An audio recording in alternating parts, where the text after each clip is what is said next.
It's our Watches and Wonders Deep Dive Part 1. We recap the good, the bad and the ugly of the world's biggest watch show. The winners, the losers and the star quarterbacks who became MVPs across the week. Welcome to Scottish Watches Podcast. I'm extremely under the weather. I have been ill since I got back. I don't know what I've caught. No one else seems to have caught it this time, but it's what's happened to me. That's why I am wearing a cap. We are not sponsored by UN in this episode, although it looks like it, and I am wearing a UN watch. I'm not going to do a wrist checks, we don't have time for that. What we do have time for is a very quick check-up with Dave to see what his temperature is like before we get into all the craziness that happened over in Geneva. Dave's temperature is actually okay. He was feeling pretty rotten on Saturday, but I think that was just fatigue. He is a bit grotty, snotty as well, not quite as deathly as you, it has to be said. But yes, I am feeling a significant amount better today. We have our thoughts on the show. We're going to keep them until the end when we do our conclusions and write-ups, but across the board, loved it. It was a good show. It was great for what it's supposed to be. And don't believe influencers on the internet who've been around for less than 3 years that are dictating and commenting upon something that is over 100 years of history. That is Baselworld and SIHH rolled into Watches and Wonders. Something to bear in mind. That sounds like a very pertinent piece of advice. As the show has become, how shall we say, more socially media friendly, but that means that lots of them have come out the woodwork. Correct. And if you're going along on the public days, treat it like a car show. That means you go along, you look at the car, you get to walk around it, you get to see it from different angles in real life, not in a render, not in a video, not in a picture. And just like at a car show, perhaps you can sit inside the car. You can't turn the car on, rev the engine and take it a drive around the block. If 5,000 people turned up on the public day and wanted to try on the latest Rolex release and had 60 seconds with the watch to try it on, take a picture, move on to the next person, that would be over 83 hours just to try on one watch. So expectations should be curtailed if you're going along in the public days, and no promises are made that you can do X, Y, Z. If it said on the website, you can try on watches, you can do this, you can do the other, and you couldn't, you'd have a cause for concern, a grievance. If it doesn't say that, don't expect things that are not promised. Anyway, things that were promised were fantastic releases from lots of different brands, independents, stalwarts of the industry, the big guys, Tudor, Rolex, Patek, plus some of our firm favourites, the guys at Moser, the guys at UN, plus loads and loads of brands that I'd never actually interfaced with, but when I saw they were available to check out, I went along and had a good look. So we should probably start off just beforehand when we did our pre-flight checks, because as soon as we got on the airplane, it wasn't a case of wondering if the doors were going to blow off. There was another major problem. And that major problem was called Nico Leonard. He stood up for most of the flight, I would suggest, completely ignoring the flight attendants when they said, please sit down and fasten your seatbelts when you're not going to the toilet. Accompanying him was Mr. JWW, YouTuber Supremo in the car industry. Back to Nico being on the plane, he was wearing the new Freak, which was under embargo, even though he was wearing it out in public, because that's just the way Nico does things, you know. So we got a sneaky peek of that new watch before we actually did our official appointment. So there'll be some pictures in the show notes, which we should have told you to check out. They will be linked in the YouTube description. They'll be linked in your podcast player, so be sure to play along at home. All the pictures, the details, the tech spec will be in there, thanks to Miziel. I hear actually as we deboarded the plane and we had to get that little bus to passport control, Nico had some slightly cheeky words to say to you. He did indeed. So we got on the shuttle, and obviously the first thing I want to do is sit my ass down. So I did. And then Nico commented to me that I must be old and tired since he was standing and I was sitting down. And then he added to that he knew I was old because I was bald. So I looked up and I asked if I could borrow some of his nose hairs, as he seemed to have plenty in reserve. A comment that's also seemingly been followed up on Instagram, as a few of his videos, some comments maybe say, Nico, have a bit of coiffouring of the old nostril hairs. But anyway, we'll leave it at that because we'll give him a harder time as we progress in this episode and the next. The thing is, right, to be honest with Nico, he gives as good as he gets. And there's some people that are amazing on YouTube because it's edited, there's jump cuts, they record, they practice, they put it out. Nico is pretty much on fire. When he gave me shit, I gave him shit straight back, and we fist bumped. And there was a couple of times back and forward that we really did get some classic stuff on the go. So yeah, looking forward to doing things with him in the future. We also caught up with Philologus, who was across for his first Watches and Wonders. Actually told me it was his first watch event. And if you're going to pick one to do, this is the one to start with. A bit like me back in my early days, 2017, my first watch thing was Baselworld. I believe in its 100th anniversary year. So yeah, doing it in style Philologus. So he came along, we had our annual traditional night out on the Monday with Raf from Formex. He treated us, wined us, dined us, didn't 69 us, and we caught up with him about a whole load of new things, including something that's coming in the summer that you want to pay attention to. I really think you'll like what's coming soon from those guys, and us. But from there, we got ready for the Tuesday morning. And the first appointment, just like in previous years, was with IWC, and we got to check out a completely redeveloped stand. Now, I'm casting my mind back over previous Watches and Wonders, SIHH, and the like, and I remember they had the Spitfire in poly stainless steel once, then they had the container shows, then last year it was the Ingenieur, which was like a parallel universe, as if you went back to the 1970s, but with current technology and AI. Then this year was all about something else, Dave. In we went, and the watch of the moment that they were all talking about was a Portugieser.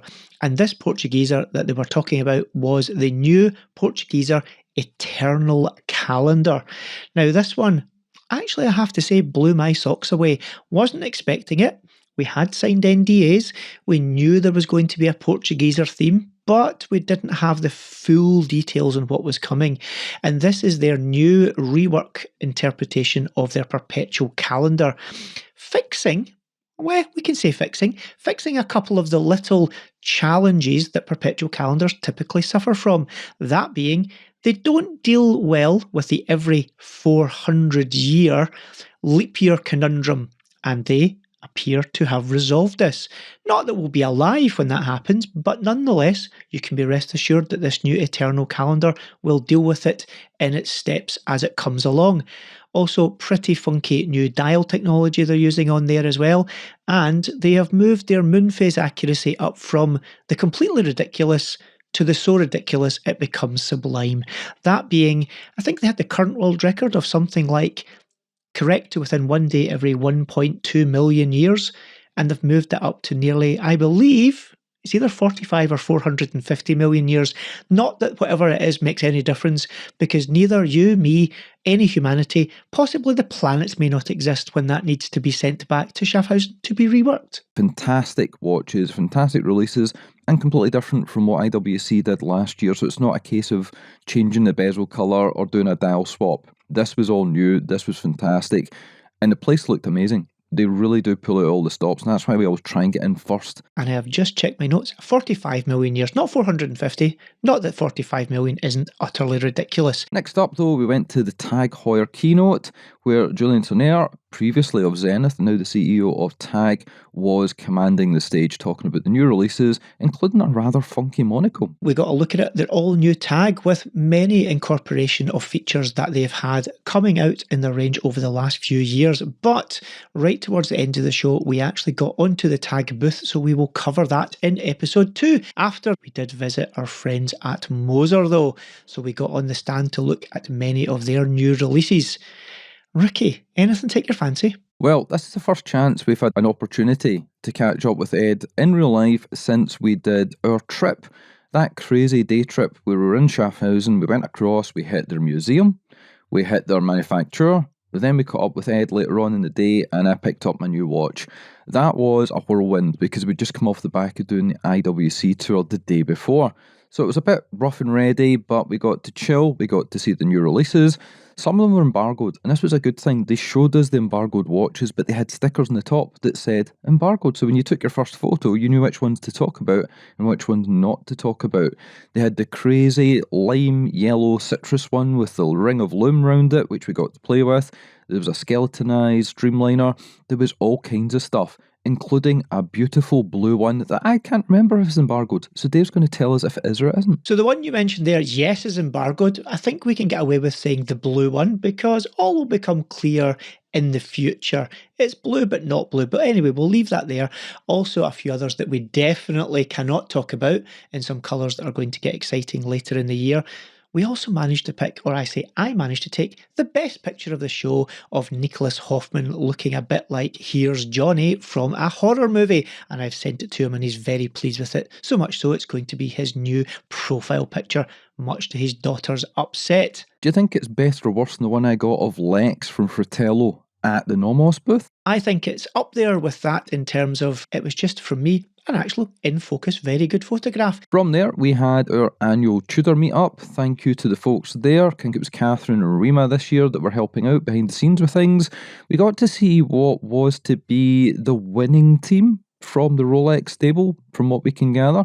People weren't exactly enamoured with the releases from the Big R, whereas Tudor seemed to have won the day. Couple of new watches in there, one of which has probably been one of the most asked for products that they hadn't to this point released, that being the smaller format of the Black Bay GMT, and that very much rolled out at this show, based on the Black Bay 58 as opposed to the full size model. It comes with an interesting colour of bezel. Don't know whether it's my vibe that looked, but certainly people were loving it and definitely loving the size.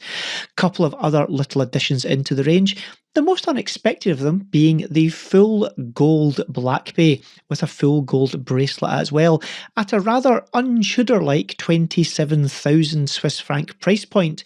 That said, there must be a demand for it because Tudor, they're not silly guys. I'm pretty sure they must know they have a market for it for them to push out this as well. Just seemed a little bit out of nowhere, I have to say though. But yes, indeed, also talking about their Alinghi collaborations with the FX.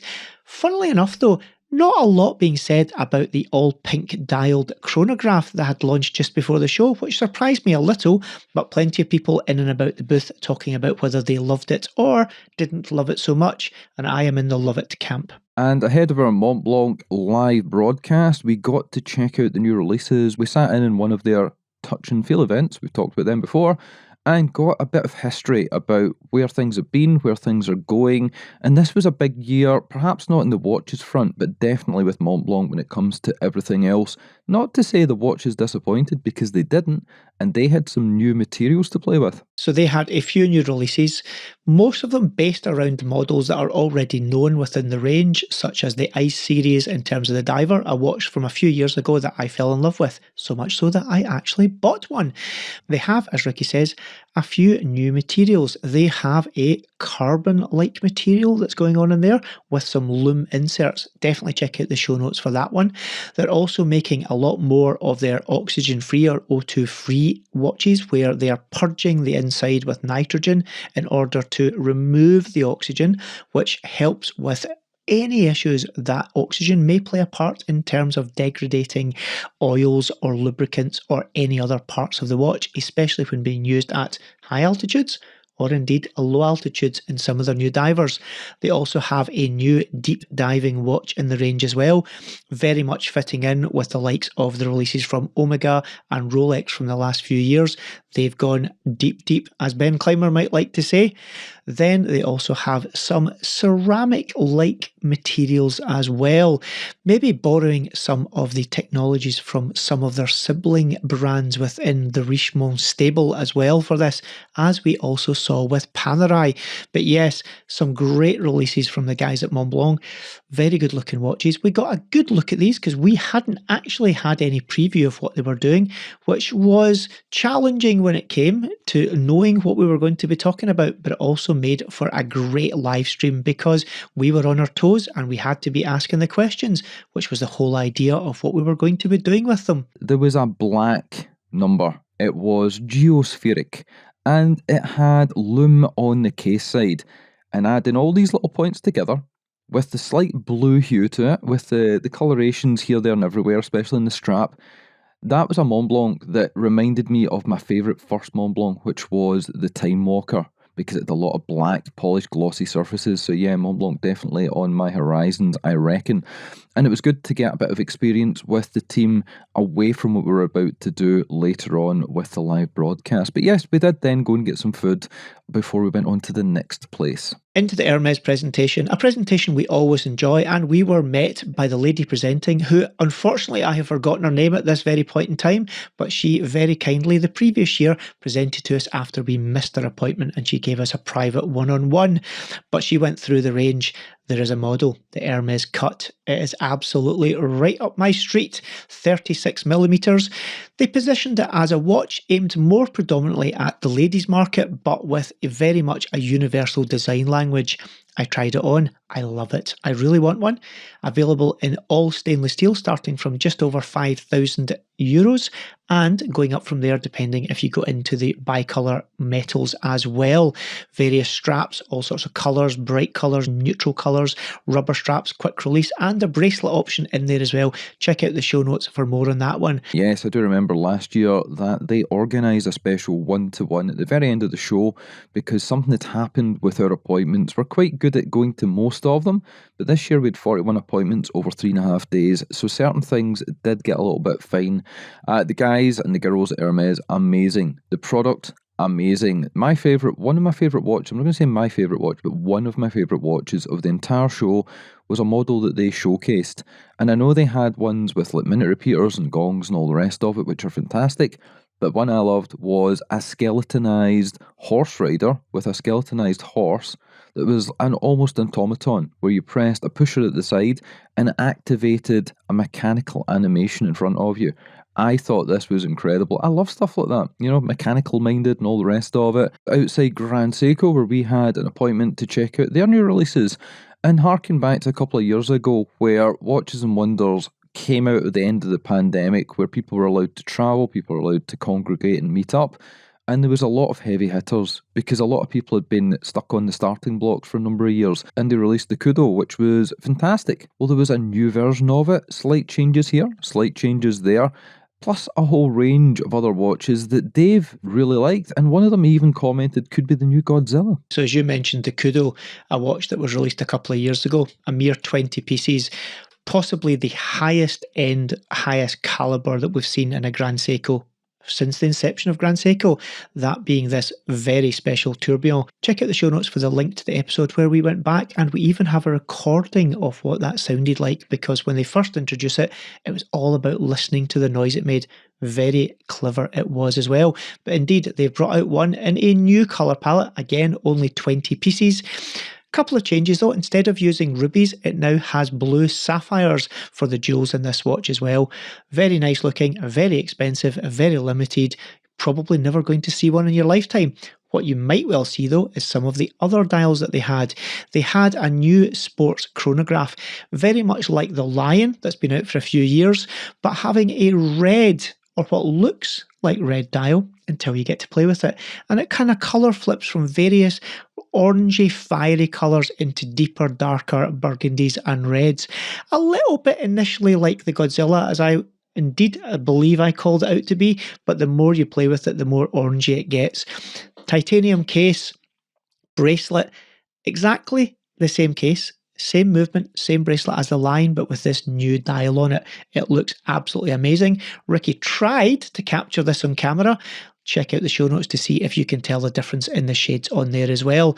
A few other more traditional releases along the lines of the dials you may have seen on the Birch series of watches, but now utilised in smaller format cases compared to those big format cases as have been seen in the white birch and silver birch. Those ones range from limited editions in gold materials through to regular production in titanium as well. Really nice range from Grand Seiko.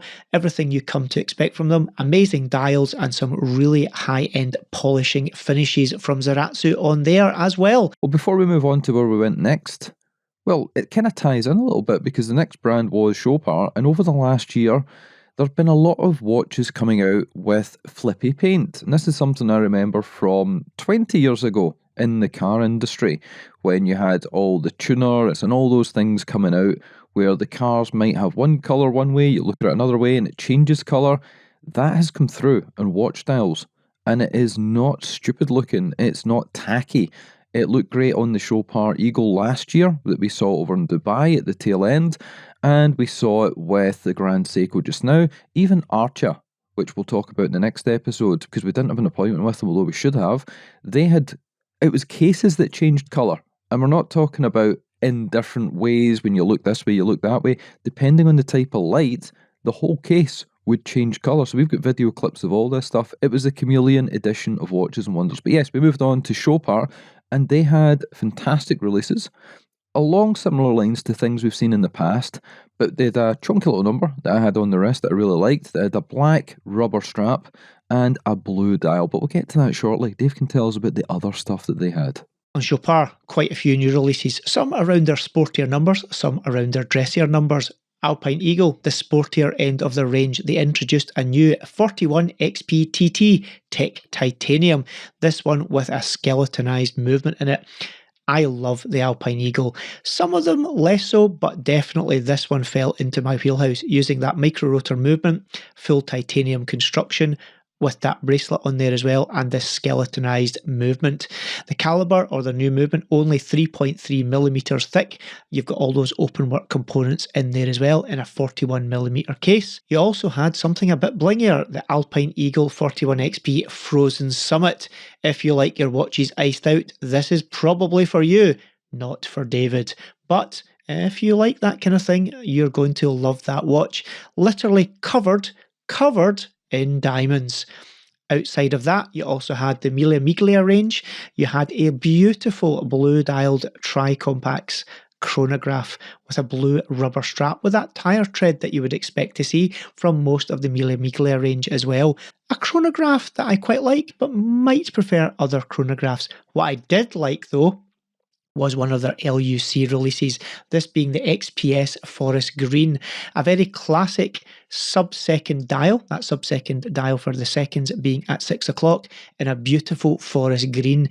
Very classic and dressy, could be worn at any occasion as well. This one was right up my street. There was also a kind of opaline silver dial variant of this watch that was also in the range, both of those using the LUC micro rotor movement on there. The Happy Sport, less up my street, but more up the street of people who like something dressier. You have a diamond emblazoned bezel on there, and you have this light baby blue colour on the appliques, Roman numerals, and a matching strap on there as well. Because every year we do a show with Vacheron, we actually booked time in their photography studio that they set up, which was really good, because one of the problems at Watches and Wonders is you do not get a lot of time because there's so many people there and they all have to see the watches and try them on and take quick pictures and write some notes. We got half an hour with all the new releases to video them properly, photograph them properly, so the show notes will be your friend for this episode. Go and check them out. One of my favourites was the rose gold overseas with the full gold bracelet and a beautiful green dial. This was absolutely stunning. Probably one of my favourites of the show. I'm going to say one of my favourites of the show because there were many, but I'm starting to get into green. I wonder if it's anything to do with this baseball cap that I'm wearing just now. But what we have to say is let's not talk too much about VC, because there's going to be a whole episode that we recorded with them there, going over some of their new releases and a little bit of an update from where we met them last year. Well, maybe we should move on to one of the most controversial points of the show, and this harks back to a month ago when we went to British Watchmakers Day. Davide Serrato, now CEO of Bremont, previously of Tudor, Montblanc and HYT, plus other places, he came along and said the reason they were not there officially to showcase their brand and what they're up to is because if they said anything, it would take away the entire focus of that event. Some people thought that was hyperbole. Some people thought he was just grandstanding. Well, it turns out to not be the case, because if he'd released the information that they did at Watches and Wonders a month ago, that would have just been the only headline you would have read about. And that information is the fact that Bremont have completely changed. They've got a new font, they've got a new logo, they've got a new range, they've got a new scheme of delivering all the information. And a hell of a lot has been said online about it. I have my thoughts on it. I'm going to let Dave speak about his thoughts. I'll quickly cover mine and then we will move forward. So yes, it is all change at Bremont. Almost a 180-degree pivot, one could say, going from a narrative which has been based around premium end watches. They've also been developing their in-house movement over the last few years, and what seemed like a trajectory towards higher price points and more technical watches. It appears now they have pivoted back towards a more value-based entry-level proposition, and from the show we could see they are beginning their range at 2,500 and broadly playing in that park through to around 5,000. There's the odd outlier, and there seems to still be some of the previous generation models in the range. As to whether they continue after they've sold through, that isn't entirely clear at this point. They have a sea-based, an air-based and a land-based series of watches, broadly filling that 2,500 to 5,000 category. The new logo has certainly led to some memes and some division with others. Others like it, some don't.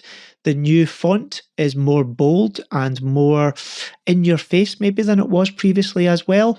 Hey, who knows? They obviously think that they are on the right path now, something that in light of the market being quite challenging for many brands is maybe not a bad call for them.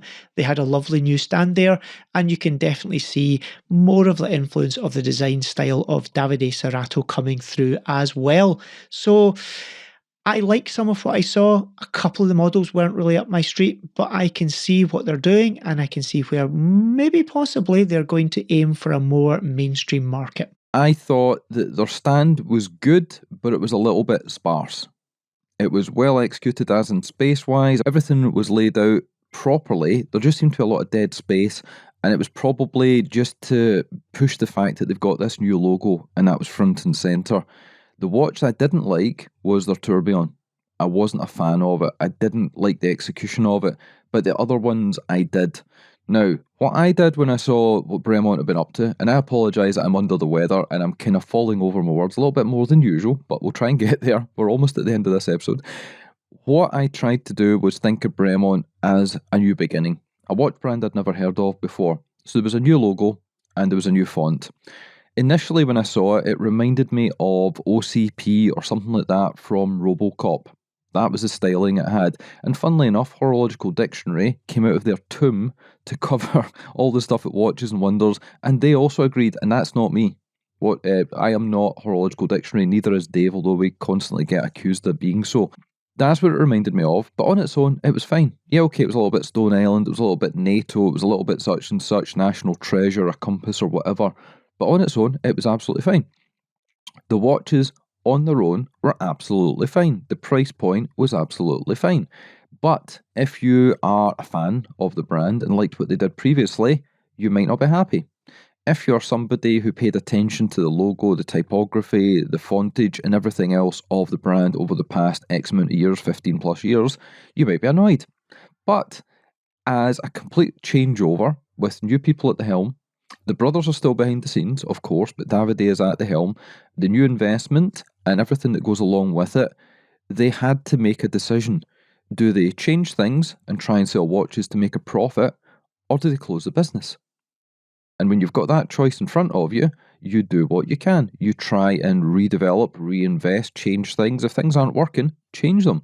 And obviously, things hadn't been working perfectly, otherwise they wouldn't have changed things. So that's the way you need to look at it. On their own, thinking of it as a new company that you've never heard of before, I think they did really well. They were talking the right thing. They tried things in the past. They tried their best over a number of years. Perhaps that didn't quite work out due to forces that were not within their control, but they're doing their best. So for that, they have to be commended. If you don't like the watches, don't buy the watches. Dead simple. I think that's a very fair way to look at it. They have pivoted significantly, and rather than just tweak things and maybe confuse issues where people look and think, I know this logo, I know this brand, but this is not the product I know, they have, for all intents and purposes, rebirthed or reinvented themselves. And as Ricky says, everything that they've done seems to be good on the face of it. Whether you like it or not aesthetically, that is always up to the interpretation of the individual, but there are a couple of really great looking watches in there. Some not in my street, some very much up my street, so let's see how the market responds to them, and let's see how, most importantly, the buying public reacts to them, because that is what will make or break any brand. And a brand that we like to go and check out and not make or break, although I did break one watch, and I don't know if I should admit which watch it was. It's been a while since I broke a watch at a show. It's been like many years since Roger Dewey got a thumping from me. But we went to see the guys at Parmigiani, and this is where we first came across Barbara Palumbo. She was on top form. She had travelled from the States. She had done multiple things already. She was doing stuff at Vanity Fair, Watchinista, all the publications that she works with. And we caught up with her at the Parmigiani stand, went in, we sat down together, and I was absolutely impressed. Not just because the presenter they have is probably one of the best at the show, and we really enjoy speaking with him every single year, but the releases they had. On paper, if you listed what came out, the colour schemes, the way they looked, you would think boring, drab, pedestrian. When you got to see the things, when you got to try them on, take wrist shots, it totally transformed. The toric range being the main focal point for what they were releasing. Very much using these light tonal browns and greens in terms of where their colour palette's at, quite often with contrasting straps. If you've got this sand-coloured golden brown dial, you typically have a green strap, and if you have the green tonal areas in the dial, you've got these kind of brown straps. They work very well. Obviously, precious metals being in there, whether it be this kind of rosa gold or rose gold or the platinum. These are fabulous looking watches. Nice to see them also pushing a narrative slightly different to certain models that are more popular possibly in their range, but with this clean sub-second look to them as well. It is very much sartorially elegant and very much timeless in regards to what you could wear it with. Whether you're wearing it for leisure or for business, I think it would very much fit in regardless of what you do. You also have the Tondas also in the range. The watch that's possibly the one that's garnished the most attention over the last couple of years, but certainly for me, really nice to see what they're doing with the Toric. A watch that has really come up onto my horizons since seeing the ones that they showed off at the show. They had a blue skeleton Tonda that didn't have a normal skeleton arrangement, and there was a lot of I think there was a Chopard skeleton that looked not good, not good at all. It looked like somebody had just taken an Orient Star and then dicked around with it. But this one, with the blue spiralling, it really appealed to me. I don't know if it was using the golden ratio. I didn't look into it that intricately, but that was one of my standouts, and Barbara would not let me near it. So I had to actually take photos of it in her hands because I couldn't get near the bloody thing. Yeah, the Toric was a surprise hit for me. It's not a colour scheme or something that I would usually be interested in, but it worked. And it was a very subdued colour, a sandy colour, a lightened pastel shade, and it was just absolutely nailing it. The guy that was presenting it couldn't have done any better, and we spoke to him afterwards, and he agreed to do a show with us, so we're going to have a Parmigiani show coming in the next few months. The model you're talking about there being the all-platinum model with platinum bracelet, and it's almost like a kind of woven fine pattern to the skeletonizing, rather more so than you would typically find in a watch, with this blue Milano colour entreating the plates. Yeah, great looking watch as well, and it just felt more organic as a skeleton watch than maybe some of them do. Now, another firm favourite, one we really look forward to because it's a brand that don't really send us press releases, we don't get to see their models, they've never sent us one to play with, for good reason, is Van Cleef and Arpels. Dave likes to call them apparels for some reason, but we're going to work that out of them, don't worry. And we got to sit down, and again, the way they present things, the way they do things is slightly different. You go in, it looks like a normal stand. You get deeper in, it becomes a majestic Disneyland for adults. That's the best way to describe it. Last year at Watches and Wonders, even across at Dubai Watch Week, it was enthralling and mesmerising walking into this enchanted forest of watches and jewellery. And once we went into the actual press area, sat down, you would have their watch designers, their watchmakers, move around the different tables, showcasing a watch, and then they would move on to the next person. It was like speed dating with high quality calibers. And my favourite, I don't know the name of it, I'll call it the Wind watch, was a watch where it had a separate button at the side that you would activate, and a bit like the skeleton that I mentioned earlier on the horse, this one would create a bit of a moving animation where butterflies would rotate round the minute track inside, and you would have these flowers waving in the wind. I just love this. This was one of my standouts. The masters of métier d'art, it has to be said, these guys know what they're doing when it comes to that, and probably give everyone else in the marketplace a run for their money, if not trouncing them into the weeds when it comes to this. And the watch that you're looking at, Ricky, yeah, absolutely. This is the one with the flowers that wave and the little butterfly that goes round the dial as well. Anyway, I'm going to go back to butchering the name. I believe it is the Lady Arpels Brise d'Etre is what it's called. It has a green leather strap. It has a beautiful diamond set bezel. It's a single lug in the centre that the strap attaches to, both top and bottom, 12 o'clock and 6 o'clock. And it has beautiful flowers around the bottom. Obviously, all of the different enamelling and Clasmonat techniques being used in this watch. Absolutely stunning work, as always, from those guys. Just love what they do. Can't ever afford it. Don't know if I would ever even want one if I could afford it, but having a go at playing with them and looking at them, they truly are works of art. And our final appointment of the day was with Arnold Son. We could have done a touch and feel event with a whole load of other journalists, but because we have worked with them in the past, they've done a show with us, we managed to carve a bit of time on our own so we could ask more questions, get more in depth on it. And they had some real stunning pieces to come out. I can't even remember if some of these are embargoed, so I'm going to let Dave jump in and stop me if I get ahead of myself. But they had these, again, a bit like Van Cleef, they had these really high luxury jewelled pieces that looked more like moving art than watches, and I didn't expect that from them. Yes, they've done things in the past, they've had great moon phases, Dave has got one, we've talked about them on the show, but they had dragon stuff to do with Chinese New Year. They had these waves of seas with the blues and the gems and all the rest of it. Have I said anything I shouldn't yet? Nope, because that one you can talk about because that was released for the Chinese New Year, so we're all good for that. The all new releases, that are the longitude titaniums that they were mainly there to show us. This is their new watch, titanium case, grade 5 titanium that is. That is a much more sports orientated model. On a bracelet, you have a watch that kind of harks back to the marine chronometers of the past. You have the power reserve up there at the top, just under the 12 o'clock applique, and you have the running sub-seconds down at 6 o'clock. Sporty looking model with a kind of serrated edge on the fixed bezel.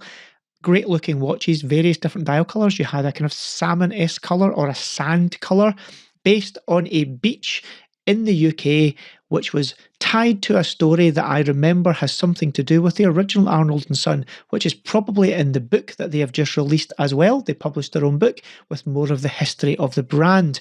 There was also a green dial and possibly, I believe, a blue dial in the range as well. A much sportier offering than you would typically have seen from what they have done in the past. And that was our day over and done with. Almost. We had some food to get, and we'd been out with Raf from Formex the night before.